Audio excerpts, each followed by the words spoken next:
प्यारे बच्चों, मैं डॉक्टर सतीश नारायण पांडे, प्रवक्ता राजकीय जूनियर इंटर कॉलेज गोरखपुर। आज हम कक्षा 11 विषय गणित अध्याय 5 समृद्ध संख्याएं एवं द्विघाती समीकरण भाग 1 का अध्ययन करेंगे।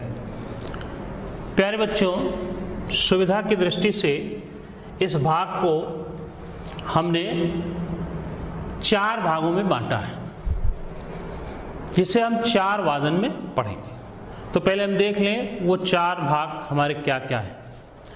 भाग 1 में हम लोग पढ़ेंगे भूमिका, इंट्रोडक्शन, समृद्ध संख्याएं कॉम्प्लेक्स नंबर्स, समृद्ध संख्याओं का बीजगणित, अलजेब्रा ऑफ कॉम्प्लेक्स नंबर्स, 2 समृद्ध संख्याओं का योग, एडिशन ऑफ 2 कॉम्प्लेक्स नंबर्स, संवर्ग नियम, क्रम विनिमय नियम, साहचर्य नियम, योगात्मक तत्समक का अस्तित्व, योगात्मक प्रतिलोम का अस्तित्व, 2 समृद्ध संख्याओं का अंतर, डिफरेंस ऑफ 2 कॉम्प्लेक्स नंबर्स, सी समृद्ध संख्याओं का गुणन, मल्टीप्लिकेशन ऑफ 2 कॉम्प्लेक्स नंबर्स, संवर्ग नियम, क्रम विनिमय नियम, साहचर्य नियम, गुणात्मक तत्समक का अस्तित्व, गुणात्मक प्रतिलोम का अस्तित्व, बंटन नियम। ये भाग 1 में हम पढ़ेंगे। भाग 2 में हम क्या पढ़ेंगे? 2 समृद्ध संख्याओं का भागफल, डिवीजन ऑफ 2 कॉम्प्लेक्स नंबर्स, आई की घात पावर ऑफ आई, एक ऋण वास्तविक संख्या का वर्गमूल, the square roots of a negative real number, तत्समक, कुछ आइडेंटिटीज पढ़ेंगे, प्रश्नावली 5.1 के प्रश्नों को हल करेंगे और गृह कार्य। भाग 3 में हम समृद्ध संख्याओं का मापांक और संयुग्मी, the modulus and the conjugate of a complex number, प्रश्नावली 5.1 के अवशेष प्रश्नों को हल करेंगे। आर्गन टल हम पढ़ेंगे, प्रश्नावली 5.2 के प्रश्नों को हल करेंगे, गृह कार्य। और भाग 4 में द्विघाती समीकरण, क्वाड्रेटिक इक्वेशंस, बीजगणित की मूल प्रमेय, प्रश्नावली 5.3 के प्रश्नों को हल करना और गृह कार्य। इस प्रकार 4 भाग में बांट दिया गया है। अब आइए हम आज भाग 1 शुरू करते हैं। प्यारे विद्यार्थियों, सबसे पहले जो समृद्ध संख्या है उसको पढ़ने के पहले हम इसका थोड़ा भूमिका जान लें कि है क्या। जैसा यहाँ लिखा गया है कि पिछली कक्षाओं में आप 1 और 2 चर की, एक चर x लेते थे, 2 चर x और y की एक घाती समीकरणों का तथा एक चर की द्विघाती समीकरणों, द्विघाती समीकरणों आप क्या पढ़ते थे? X square plus b x plus c बराबर 0 का अध्ययन आपने किया है। आपने देखा है कि समीकरण एक्स स्क्वायर प्लस 1 बराबर 0 का कोई वास्तविक हल नहीं है, क्योंकि एक्स स्क्वायर प्लस 1 बराबर 0 से हमें एक्स स्क्वायर बराबर -1 प्राप्त होता। अब देखो यहां एक्स स्क्वायर प्लस 1 बराबर अगर 0 है तो हम मान क्या निकालते हैं? एक्स स्क्वायर बराबर -1। लेकिन होता क्या, देखो प्रत्येक वास्तविक संख्या का वर्ग ऋणोत्तर होता है। ये वास्तविक संख्या, इसका वर्ग आ क्या रहा है? ऋण, तो ऋण नहीं आता।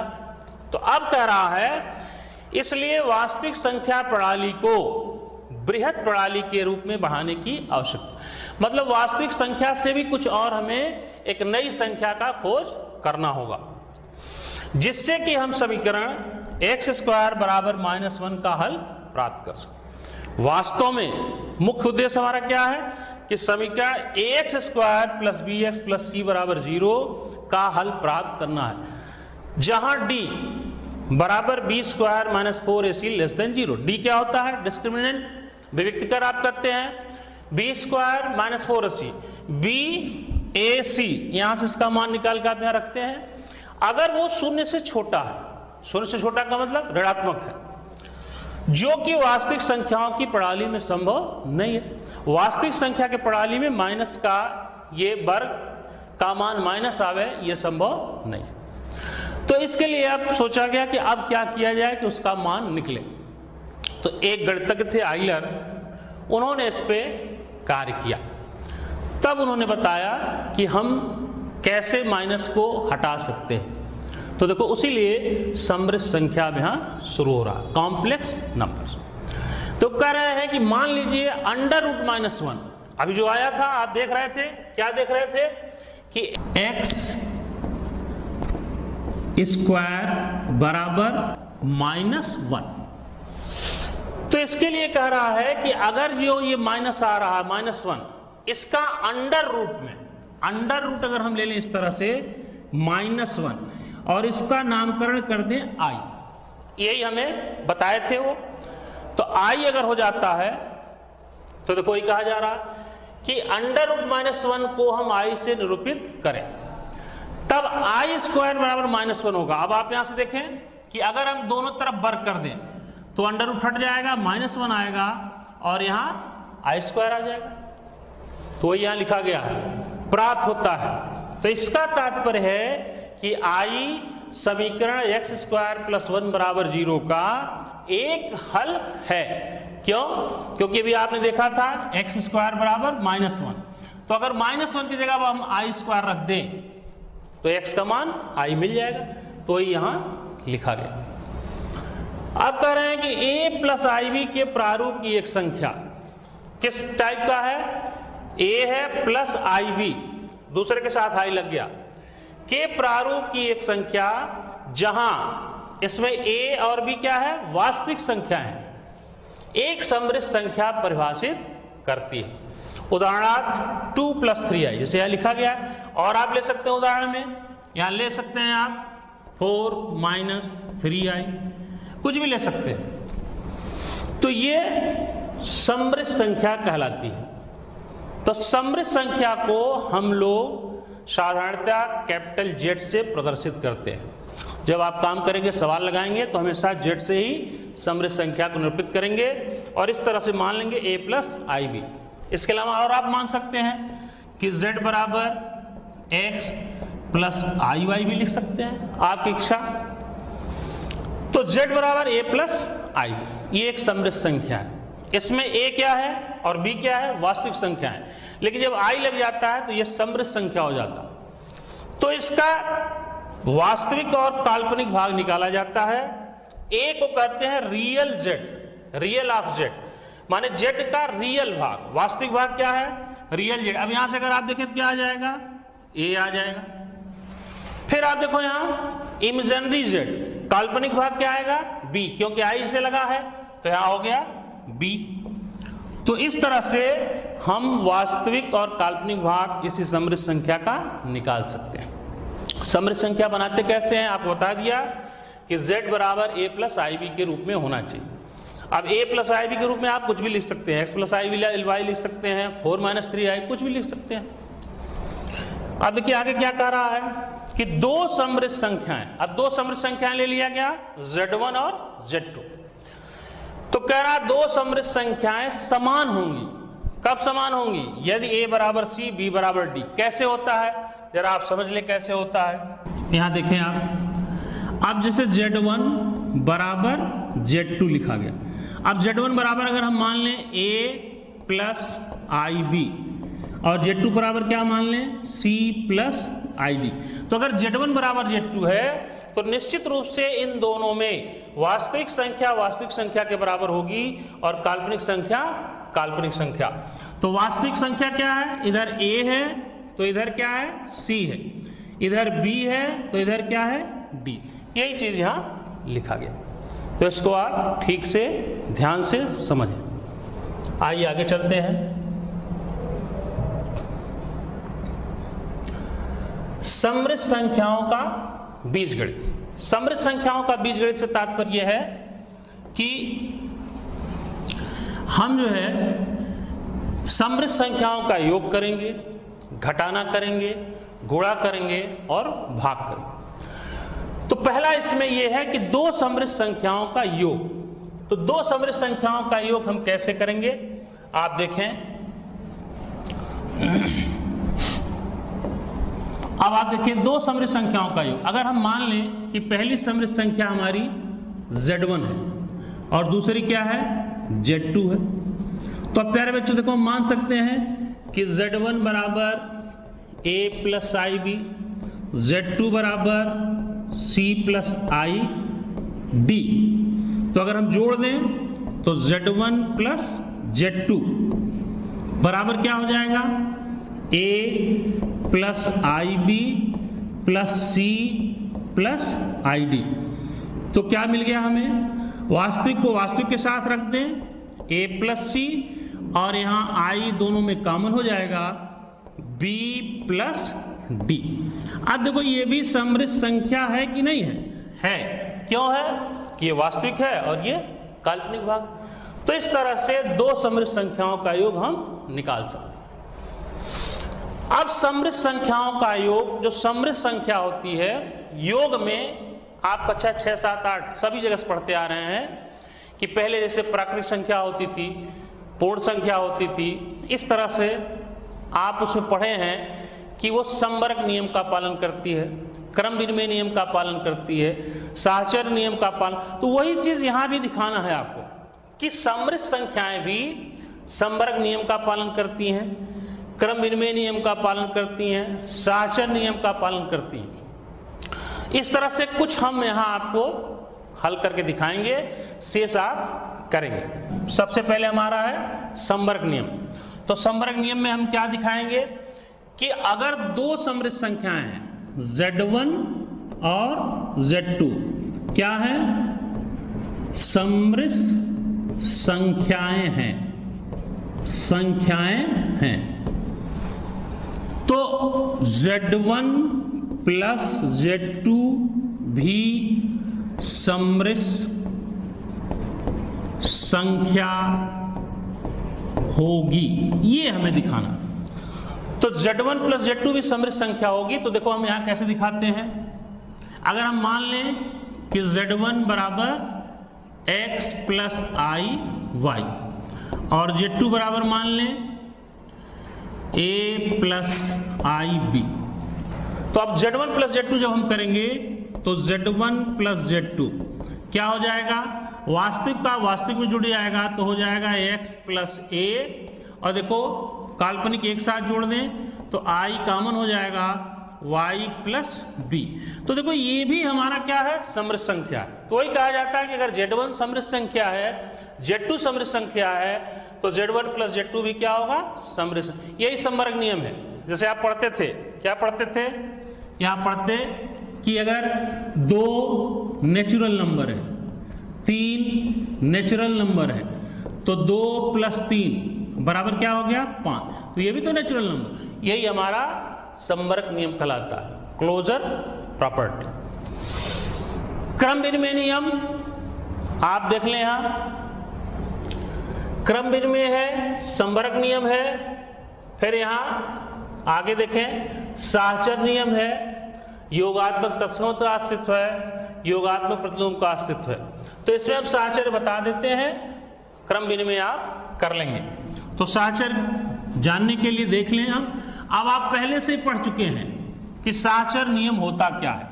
साहचर्य नियम आप प्राकृतिक संख्याओं के लिए, वास्तविक संख्याओं के लिए, ये सब आप पढ़ चुके हैं। क्या होता है साहचर्य नियम, आप जानते हैं। यहाँ साहचर्य नियम कि अगर a प्लस बी प्लस सी, तो a और b अगर इधर एक साथ हैं, c अलग है, तो अब साहचर्य में क्या हो जाता है, a अलग हो जाएगा और b प्लस c एक साथ। ये वास्तविक संख्याओं में आप पढ़े हैं।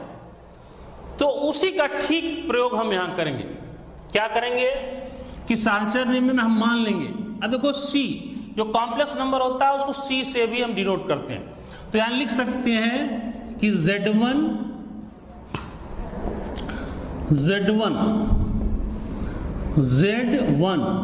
belongs to complex number, Z2 belongs to complex number and Z3 belongs to complex number। तो आप क्या दिखा दें कि Z1 plus Z2 plus Z3 ये एक साथ हैं, और इधर Z1 plus Z2 plus Z3 ये अलग हो जाए, ये हम दिखा दें।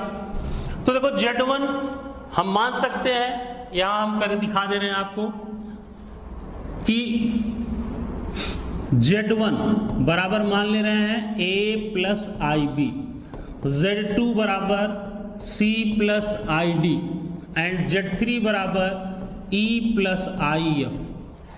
तो अब बायां पक्ष लेकर चल रहे हैं, तो क्या ले रहे हैं Z1 plus Z2 plus Z3। तो Z1 का मान कितना है A प्लस IB, Z2 का मान C प्लस ID, ये हमारा एक साथ हो गया, प्लस अब हमारा E प्लस IF अलग हो गया। तो अब यहां से देखो हम क्या कर सकते हैं, हमें दिखाना है Z1 अलग करना है। तो देखिए आप यहाँ A और C वास्तविक संख्याएं हैं, तो हम इनको एक साथ कर सकते हैं, A प्लस C और यहाँ plus I B plus D, ये एक साथ हो गया, प्लस E प्लस IF। अब देखो ये वास्तविक है, ये वास्तविक है, तो हम इनको एक साथ कर दें, तो क्या हो जाएगा A plus C plus E और plus I B plus D plus F, ये हो गया। अब देखिए हम क्या कर सकते हैं, A और IB एक साथ कर सकते हैं, तो A प्लस IB हम एक साथ ले लें, प्लस अब यहां देखो बचेगा C प्लस E, तो C प्लस E तो हम यहां से लिख सकते हैं C plus ID, C plus ID, E plus IF, IF।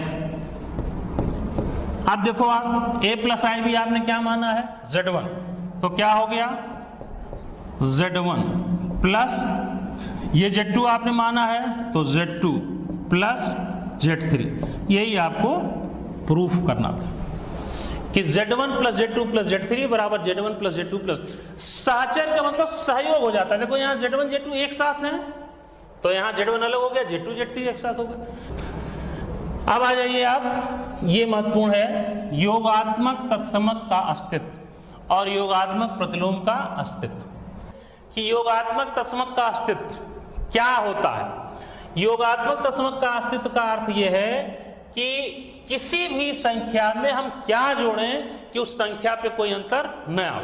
तो आपको मालूम है यहाँ पहले से आप जानते हैं कि अगर हम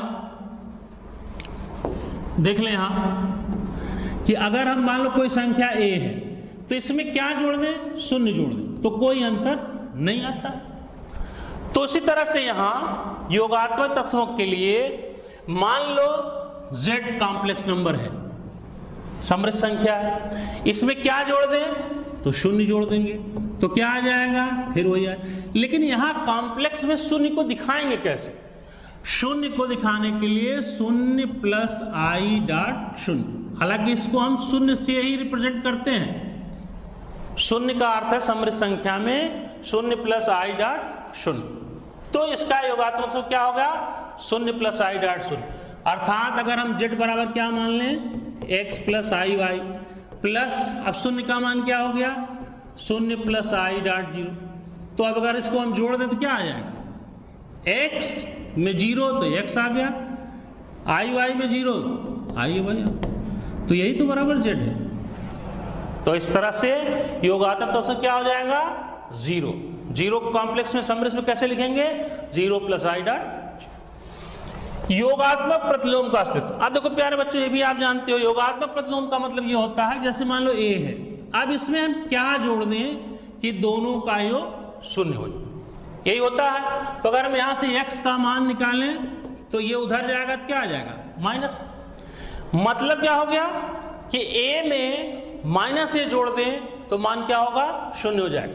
तो A का माइनस A क्या हो जाएगा, योगात्मक प्रतिलोम। तो ठीक वही चीज हम समृद्ध संख्या में भी करते हैं कि अगर हम मान लें कि Z, अब Z में हम क्या जोड़ेंगे कि जीरो हो जाए, माइनस Z बराबर, तो Z का योगात्मक प्रतिलोम क्या हो गया, माइनस Z।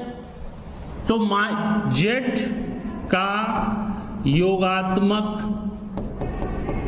प्रतिलोम माइनस Z होगा। आप देख लो कैसे होगा। z अगर हम मानते हैं x प्लस आई वाई, तो प्लस, अब ये भी तो वही चीज होगा, माइनस z, इसका मतलब क्या हुआ कि माइनस से हम गुणा कर दें, तो minus x minus i Y, तो आप देखो क्या होगा, x माइनस एक्स 0 हो जाएगा, आई वाई माइनस आई वाई, इस तरह से भी लिख सकते हैं। तो आया क्या, 0। तो इसका अर्थ हो गया कि z का योगात्मक प्रतिलोम माइनस z होता है। तो अगर एच जेड हमारा x प्लस आई वाई है, तो योगात्मक प्रतिलोम क्या हो जाएगा, minus x minus i Y. ये आपको याद रखना चाहिए। अब आइए हम आगे चलते हैं। योगात्मक दो समृद्ध संख्याओं का अंतर, दो समृद्ध संख्याओं का अंतर भी उसी तरह से हम करेंगे जैसे हम योग करते हैं। बस अंतर यह है कि जो हम घटाना करते हैं उसमें केवल संवर्ग नियम का पालन करता है, शेष और कोई नियम पालन नहीं होता, इसलिए बाकी हम उसका डिटेल नहीं करते। तो यहां अगर हम दो समृद्ध संख्याओं का अंतर कर दें तो क्या हो जाएगा, देखें आप कि अगर पहला हम मान लें Z1, दूसरा क्या ले लें Z2, तो Z1 माइनस Z2। अब Z1 अगर हम Z1 ले लेते हैं A प्लस आई बी और Z2 क्या ले लें C प्लस आई डी, तो देखो यही हम रख दें तो क्या हो जाएगा, A plus i B minus C minus plus होगा ये माइनस, तो देखो इसमें से घटा दे तो यहां से क्या आ जाएगा, A माइनस C, ये वास्तविक हो गया, प्लस I कॉमन हो गया और B अब माइनस D, यही हमारा घटाना हो जाता है। A minus C plus I common हो गया, B माइनस D। इस तरह से आप दो समृद्ध संख्याओं को घटा सकते। अब आइए हम देखते हैं गुणन, दो समृद्ध संख्याओं का गुणनफल, कि अगर हमारा Z1 और Z2 दो समृद्ध संख्या, समृद्ध संख्या का मतलब बिलोंग्स टू कॉम्प्लेक्स, अगर दो समृद्ध संख्या है तो अब गुणा करना है। तो अगर हम मान लें कि Z1 बराबर A plus i B and Z2 बराबर C प्लस आई डी, तो गुणा कैसे करते हैं, Z1 डॉट Z2, तो ऐसे हम लिख देंगे A plus i B into C plus i D. तो पहले हम A का C में गुणा करेंगे तो AC आ गया, A का ID में तो I AD plus I BC plus I square BD। तो देखो यहाँ AC और यहाँ I स्क्वायर आप जान रहे हैं कि -1 होता है, तो यहाँ -1 आ जाएगा, तो माइनस BD। इसमें I कॉमन ले लेंगे तो क्या होगा, AD प्लस BC, ये हमारा Z1 डॉट Z2 आएगा। इस तरह से आप कोई भी दो समृद्ध संख्या होगा तो आप गुणा कर लेंगे। दो समृद्ध संख्याओं का गुणन संवर्ग नियम का पालन करता है। तो संवर्ग नियम का अगर पालन करता है तो अब प्यारे विद्यार्थियों देखो, अभी संवर्ग नियम आपको क्या बताया गया कि अगर Z1 समृद्ध संख्या है, Z2 समृद्ध संख्या है, तो उनका गुणनफल भी समृद्ध संख्या होना चाहिए। तो जैसे ये संवर्ग आप जान सकते हैं, गुणा करके देख लीजिएगा, Z1 belongs to complex number, Z2 belongs to, तो Z1 Z2 भी कॉम्प्लेक्स नंबर होगा, अभी गुणा करके आपको दिखाया गया। तो ये संवर्ग नियम का पालन करता है।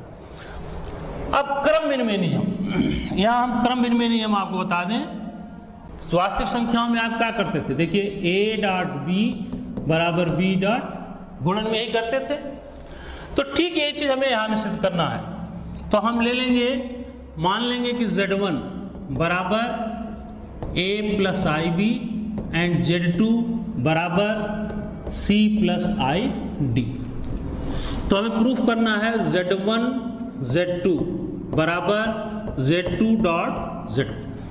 प्यारे बच्चों ये रख दें तो हम लेफ्ट हैंड साइड लेकर चल रहे हैं, तो क्या होगा, A plus i B into C plus i D. अगर हम गुणा कर दें तो देखो ए का सी में गुणा ए सी, फिर प्लस आई ए डी, ए और डी, प्लस अब आई का बी सी में आई बी सी, प्लस आई का आई में आई स्क्वायर और बी डी, बी डी, ये हमारा गुणनफल आया।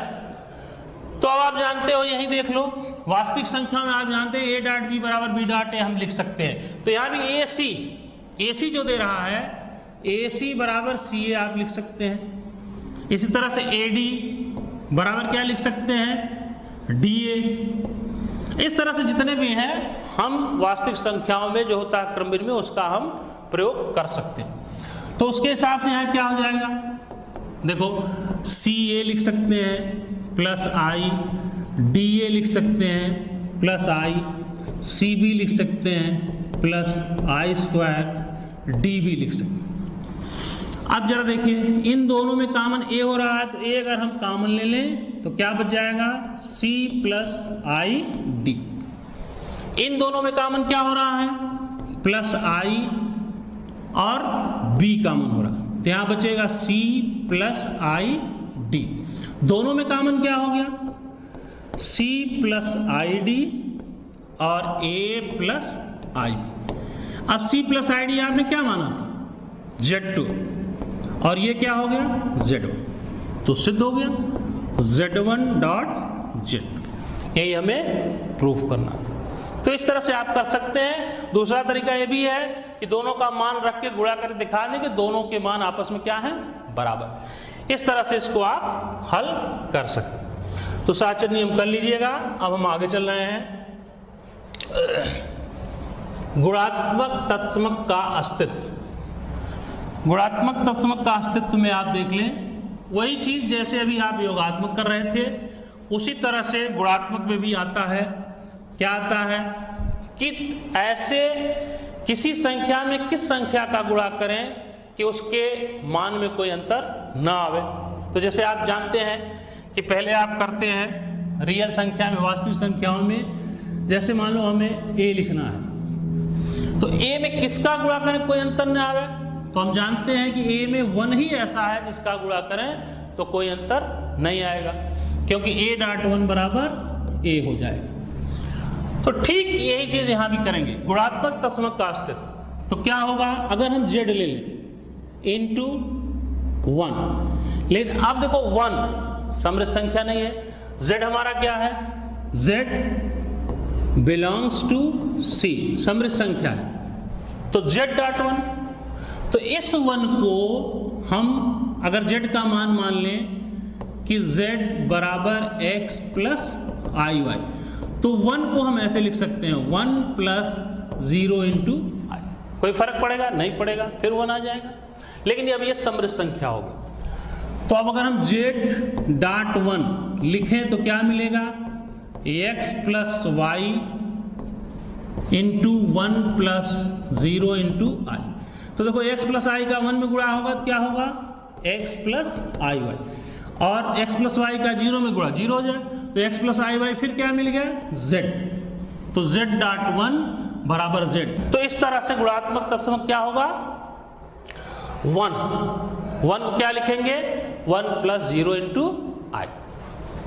अब आइए गुणात्मक प्रतिलोम का अस्तित्व। यहां देख लीजिए, जैसे वहां योगात्मक में क्या होता था कि क्या जोड़ने से शून्य हो जाए, तो यहां अब है क्या किसी संख्या में किस चीज का गुणा करें गुणनफल 1 आ जाए। जैसे आप वास्तविक संख्या में क्या करते हैं कि a, अब इसमें 1 अपॉन a का गुणा कर देते थे 1 आ जाए, तो a का जो गुणात्मक प्रतिलोम होगा 1 अपॉन a होगा। तो ठीक चीज यहां यही है। तो अगर आप मान लिए कि z हमारा क्या है, समृद्ध संख्या है, तो अब z इंटू 1 अपॉन z यही बराबर 1 होगा। तो इसका मतलब z का गुणात्मक प्रतिलोम 1 अपॉन z होगा। तो ये आपको याद रखना चाहिए। तो अगर आपने मान लिया कि z बराबर x प्लस आई वाई, तो 1 अपॉन z क्या होगा। अब आप ध्यान दीजिए क्या होगा, 1/x प्लस आई वाई लिख लेंगे। तो 1/z बराबर, अब इसमें नीचे ये हट जाना चाहिए, तो ऐसे हम करते हैं x माइनस आई वाई का गुणा x प्लस आई वाई और x माइनस आई वाई। अब देखिए ऊपर x माइनस आई वाई, अभी फार्मूला हो गया a plus b a minus b, तो क्या लिखते हैं a स्क्वायर, तो x स्क्वायर हो गया, माइनस रहेगा बीच में आई स्क्वायर वाई स्क्वायर, तो क्या आ गया 1/z x minus i y upon x square plus y square. इसी को हम इस तरह से भी लिख सकते हैं x upon x square plus y square minus i, या यहाँ प्लस कर दें माइनस वाई बटे एक्स स्क्वायर प्लस वाई। तो प्यारे बच्चों, गुणात्मक प्रतिलोम का अस्तित्व इस तरह से आप निकालेंगे। अब आइए बंटन नियम। बंटन नियम, तो अब आप देखें यहां बंटन नियम को हम वितरण नियम भी कहते हैं, अंग्रेजी में यह है डिस्ट्रीब्यूटिव लॉ। तो हमेशा जो बंटन नियम आपने पढ़ा है, योग पर गुणा होता है। क्या होता है? योग पर गुणा। तो योग पर अगर गुणा होता है बंटन का नियम में, तो दो प्रकार के यहां बंटन नियम होते हैं, Z1 Z2 प्लस Z3, तो ये आएगा Z1 dot Z2 plus Z1 Z3। इसी तरह से अगर हम लिख दें कि Z1 plus Z2 dot Z3, तो क्या आएगा Z1 Z3 plus Z2 Z3। गृह कार्य। प्यारे विद्यार्थियों, उपयुक्त बताए गए सभी नियमों को पुनः आप हल करेंगे और कंठस्थ करेंगे। इसमें तमाम ऐसे हैं जो हमने हल नहीं किया है, उसे आप हल कर लेंगे। शेष जो इसका दूसरा भाग है दूसरे वादन पे। तब तक के लिए धन्यवाद।